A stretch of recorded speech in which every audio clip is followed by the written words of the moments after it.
Good morning students. हमने last lecture में electronic configuration पढ़ी थी बेटा। इलेक्ट्रॉनिक कॉन्फ़िगरेशन हमने देखी थी हाइड्रोजन टू कैल्शियम, जिसमें आपने डायग्राम भी ड्रॉ किए हैं, जिसमें आपने किस शेल में कितने इलेक्ट्रॉन्स हैं ये भी हमने देख लिया इसमें। अब बेटा अगर हमें ये पता है कि किस एलिमेंट की लास्ट शेल में कितने इलेक्ट्रॉन्स हैं, तो हम इजीली बता सकते हैं कि वो कैसे रिएक्ट करेगा। तो एलिमेंट्स को हम दो कैटेगरी में डिवाइड करते हैं आपकी क्लास तक के लिए, नहीं एक थर्ड कैटेगरी और है। एक होते हैं बेटा मेटल, एक होते हैं नॉन मेटल्स। मेटल वो एलिमेंट्स होते हैं जिनकी लास्ट शेल में 1, 2, 3 इलेक्ट्रॉन्स हो। नॉन मेटल्स वो होते हैं जिनकी लास्ट शेल में 5, 6, 7 है ना। देखो अभी हमने जैसे पढ़े थे कि कैल्शियम कौन है। कैल्शियम की फर्स्ट शेल में 2, सेकंड में 8, थर्ड में 8, थर्ड में फोर्थ में 2। तो इट मींस ये किस कैटेगरी में आ गया? मेटल्स की। जैसे बेटा सोडियम 281 किस कैटेगरी में आ गया? मेटल्स की। पोटेशियम 2881 किस कैटेगरी में आ गया? मेटल्स के। सिमिलरली मैग्नीशियम है बेटे 282 किस कैटेगरी में है? मेटल्स की। सिमिलरली एल्यूमिनियम है बेटा 283 किस कैटेगरी में है? मेटल्स की। तो मेटल्स को पहचानना आसान हो गया ना। लास्ट शेल के इलेक्ट्रॉन्स देख करके आप बता सकते हैं कि जो गिवन एलिमेंट है वो मेटल है या नॉन मेटल।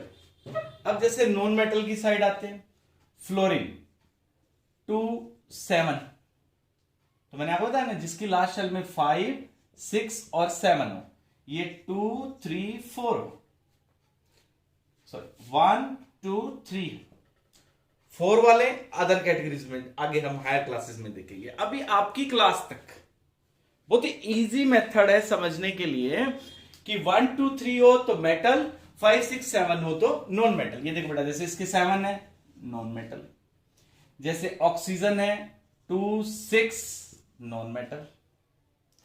ठीक है बेटा, जैसे क्लोरीन है 2, 8, 7 नॉन मेटल। तो एलिमेंट्स को हमने दो कैटेगरी में डिवाइड कर दिया कि मेटल्स हैं या नॉन मेटल्स हैं। अब बेटे इसके बाद कंसेप्ट है आयंस का कि आयंस क्या होते हैं। आयंस जैसे जब आपको यह समझ आ जाए कि मेटल नॉन मेटल्स क्या हैं, तो यह आसान हो जाएगा अब हमारे लिए आयंस को समझना। आयंस बेटे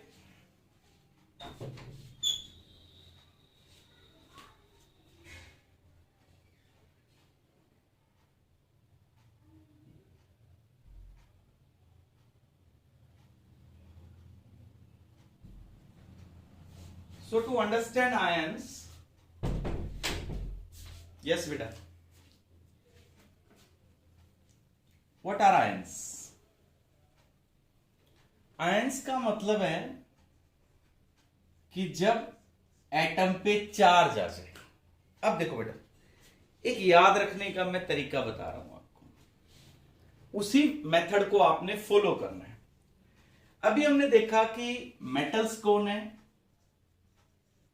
जिनके 1, 2, 3 हो। नॉन मेटल्स कौन है? 5, 6, 7। अब ये जो एटम्स है तो ये एटम्स ही, चाहे मेटल है चाहे नॉन मेटल है, ये एटम्स रिएक्ट करते हैं। आपने देखा होगा भी जैसे हम लिखते हैं सोडियम क्लोराइड NaCl, है ना। जैसे नमक का फॉर्मूला क्या है? NaCl। वाटर का क्या है? H2O। कार्बन डाइऑक्साइड क्या है? CO2। कैल्शियम क्लोराइड है CaCl2। Calcium oxide CaO। Why they react with each other? क्यों रिएक्ट करते हैं एटम्स? तो एटम्स इसलिए रिएक्ट करते हैं बेटा ताकि वो स्टेबल हो जाए, so that they get stability. कोई भी एटम इसलिए रिएक्ट करेगा ताकि उसके पास स्टेबिलिटी हो। अब स्टेबिलिटी कब आएगी? स्टेबिलिटी आएगी जब इन एटम्स को मैजिक नंबर मिले। मैजिक नंबर मिलते ही एटम स्टेबल हो जाएगा। अब मैजिक नंबर क्या है? मैजिक नंबर है बेटा 8। जिनके पास एक से ज्यादा शेल्स हैं वो चाहते हैं कि हमारी लास्ट शेल में 8 हो जाए। 8 नंबर एक ऐसा है जो मैजिक नंबर है। मैजिक नंबर मतलब स्टेबिलिटी देने वाला नंबर। एक एग्जांपल से समझते हैं बेटा, देखो ध्यान दीजिएगा, फिर आपको आयन समझ में आ जाएंगे। जैसे मैंने आपसे कहा था सोडियम कौन से नंबर पे आ रहा है? 11th पे, है ना? मतलब 281। ठीक है। अब इस एटम का अगर मैं स्ट्रक्चर ड्रॉ करूं, क्या है अंदर? क्या है? प्लस का 11। फर्स्ट शेल में क्या है? 2। सेकेंड शेल में क्या है? 8। 1 2 3 4 5 6 7 एंड 8। और थर्ड शेल में क्या है? 1। अब मैंने आपको बताया हर एटम चाहता है मेरे पास मैजिक नंबर हो। मैजिक नंबर मतलब मेरी लास्ट शेल में 8 हो। अब सोडियम अगर चाहता है मेरी लास्ट शेल में 8 हो, ध्यान देना बेटा प्लीज, तो इसकी आखिरी शेल में कितना? 1। तो इसको 7 इलेक्ट्रॉन्स किसी से लेने पड़ेंगे। 7 इलेक्ट्रॉन्स लेने के बाद तो स्टेबल हो जाएगा। और एक मेथड और है, या तो ये 7 इलेक्ट्रॉन्स ले ले, फिर तो 8 फिल हो गया बेटा, ऑक्टेट बन गया, नो प्रॉब्लम, स्टेबिलिटी आ गई। वन मोर मेथड इज, ये एक दे दे, रिलीज कर दे। रिलीज करते क्या होगा? इसकी लास्ट शेल खत्म होगी, देखो इट्स ओवर। ये तीसरी शेल खत्म होगी तो लास्ट शेल कौन सी आ गई? इसमें कितने ऑलरेडी? 8। ये देखो, इसलिए एटम्स रिएक्ट करते हैं। अपनी लास्ट शेल में 8 करने के लिए, जैसे सोडियम ने कहा कि मेरा इलेक्ट्रॉन कोई ले जाए तो मैं स्टेबल हो जाऊंगा, तो इसलिए जब ये किसी को इलेक्ट्रॉन देगा तो उसके साथ जुड़ जाएगा, इसीलिए तो एटम्स रिएक्ट करते हैं। सिमिलरली इस साइड जैसे यहां पे है बेटा फ्लोरीन। फ्लोरीन के पास क्या है? फ्लोरीन कौन से नंबर पे आता है? 9 पे। इसके पास प्लस के कितने हैं? 9। और इसकी फर्स्ट शेल में कितने हैं? 2। सेकेंड शेल में कितने हैं? 7। 1 2 3 4 5 6 7। तो अब इसको भी स्टेबल होना है, तो लास्ट शेल में कितने हैं? 7। तो ये क्या करेगा? एक इलेक्ट्रॉन किसी से गेन कर लेगा। तो ये इनका मेथड है, केमिस्ट्री का बेस है बेटा ये। वाई एलिमेंट्स रिएक्ट, क्यों एटम्स रिएक्ट करते हैं, क्यों एलिमेंट्स रिएक्ट करते हैं? To complete their octet. अब बेटा यहां से आप समझ पाएंगे कि आयंस क्यों बनते हैं। देखो एक और तरीका याद रखने का, मेटल्स जो होते हैं वो हमेशा इलेक्ट्रॉन्स देते हैं अपने कि ले जाइए, क्योंकि उनकी आखिरी शेल में, लास्ट शेल में कितने? 1 2 3।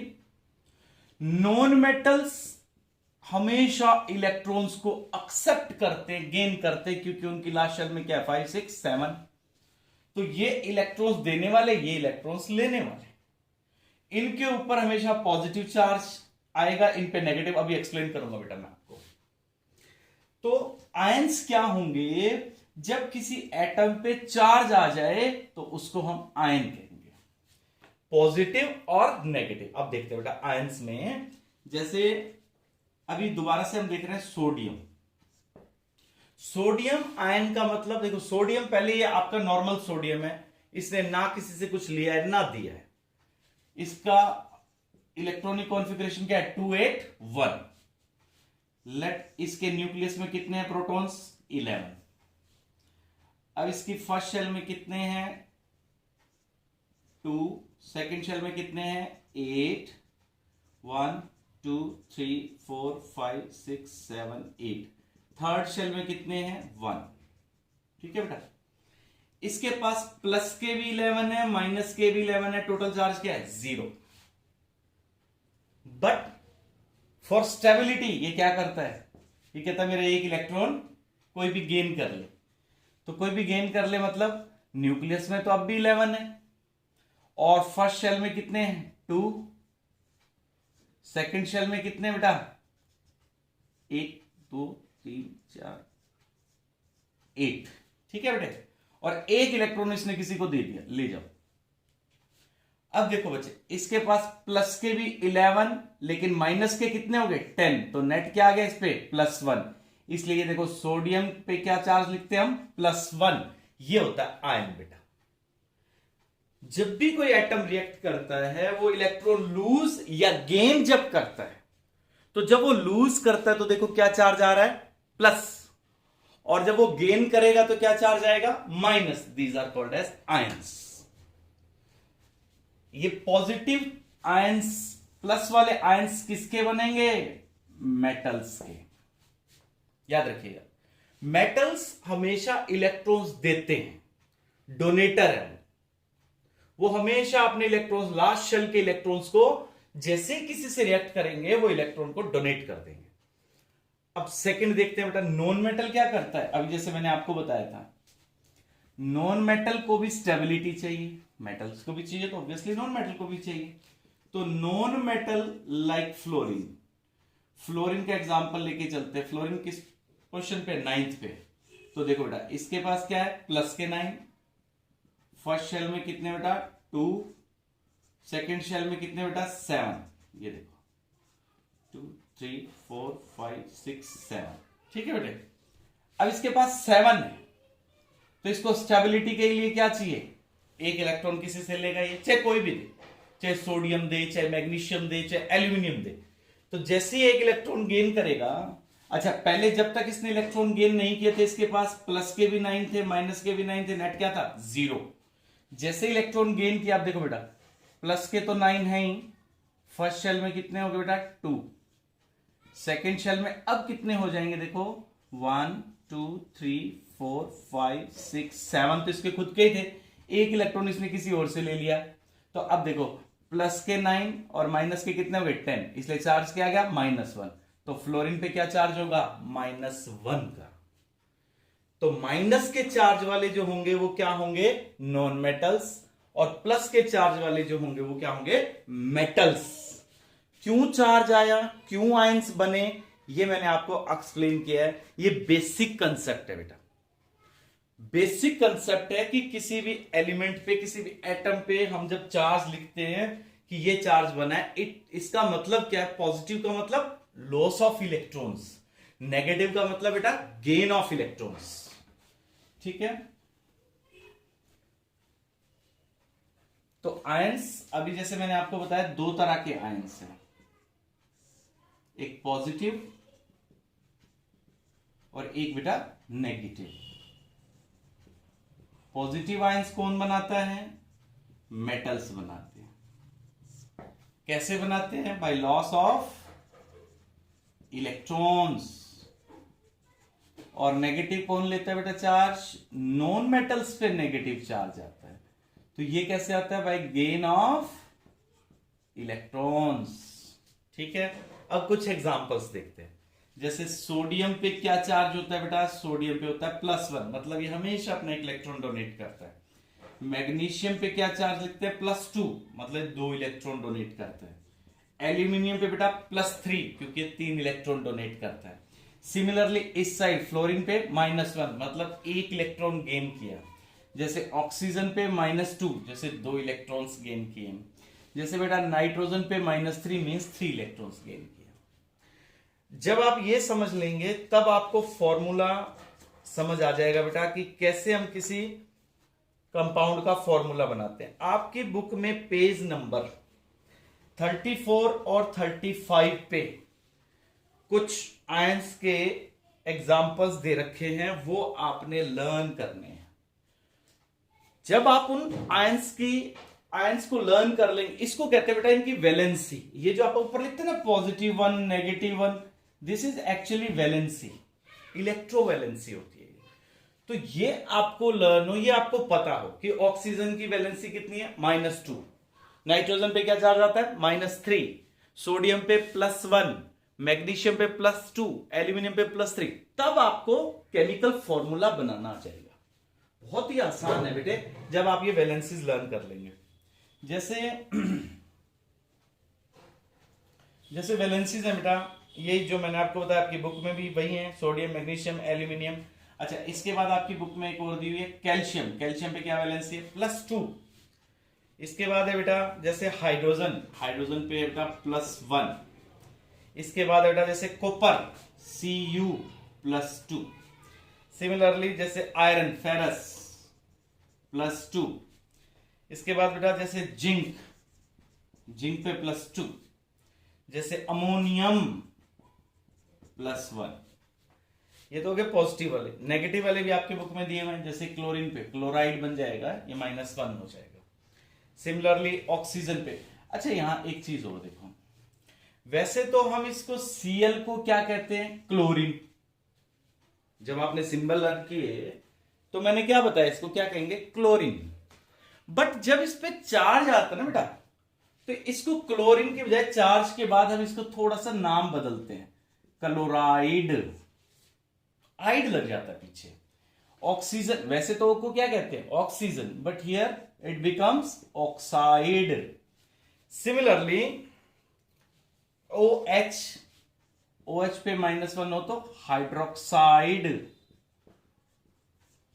ये क्या होते हैं बेटा, ये पॉली एटमिक आयंस होते हैं। जब एक से ज्यादा एटम मिलके एक चार्ज हो उसके ऊपर, तो एक से ज्यादा एटम्स पे ये OH है बेटा, आपको रिफ्लेक्शन आ रही होगी, this is OH actually, you can see. मैं दोबारा लिख देता हूं, OH -1, इसको आप ब्रैकेट में रखना, जैसे OH ऊपर -1, तो ये क्या हो गया बेटा, हाइड्रोक्साइड। देन है बेटा कार्बोनेट, CO3 एग्रीगेट -2, इसका नाम क्या हो जाएगा बेटा, कार्बोनेट। सिमिलरली आगे बेटा ब्रैकेट रखना आपने इनमें, SO4 की -2, सल्फेट।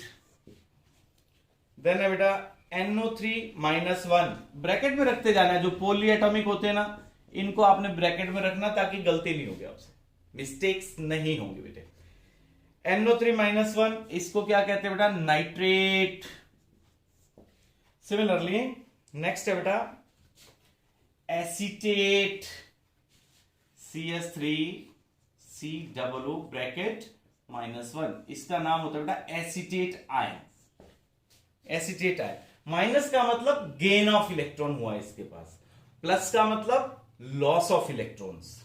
इसके बाद बेटा एक फॉस्फेट, PO4 ब्रैकेट शुरू -3, this is called as phosphate. तो ये सिंबल्स आपको लर्न हो, वैलेंसीज लर्न हो, तब आपको आगे जो कंसेप्ट है हमारा फॉर्मूला, केमिकल फॉर्मूला, वो आपको समझ आ जाएगा। क्योंकि इसमें आगे फिर बेटा बैलेंसिंग वगैरह काफी है। तो अभी ये जिस तरह से हम चल रहे हैं, जो जो चीजें आपको मैं कह रहा हूं कि ये लर्न करनी है आगे समझने के लिए, तो जब तक आप ये नहीं लर्न करेंगे, नेक्स्ट कंसेप्ट आपको समझ नहीं आएगा। तो होमवर्क क्या है, होमवर्क है बेटा ये लर्न तो करना ही है जो अब तक हमने आज पढ़ा है। जितना काम आज बोर्ड पे हुआ है ये बुक में नहीं है। जो आज का टोटल लेक्चर है, you have to write on FNB, fair notebook. कौन सी साइड लिखेंगे आप इसको, पेंसिल वाली साइड लिखेंगे बच्चे। टोटल डायग्राम और जो आयंस हमने पढ़े हैं, ये सब आपने, जैसे सोडियम का +1 क्यों आया, लॉस ऑफ इलेक्ट्रॉन, वो भी बुक नोटबुक पे लिखना है। इसके बाद बेटा ये करने के बाद आपने बुक में पेज नंबर 35 तक अंडरलाइन करना है, अंडरलाइन अप टू पेज 35। ये और फिर बेटा एक टेस्ट लेंगे इसी चैप्टर का ऐप पे। तो इस चैप्टर में अब तक जो हमने किया है ना, उसका एक ऑब्जेक्टिव टेस्ट होगा ऐप पे आपका, प्रोबेबली सैटरडे को होगा वो।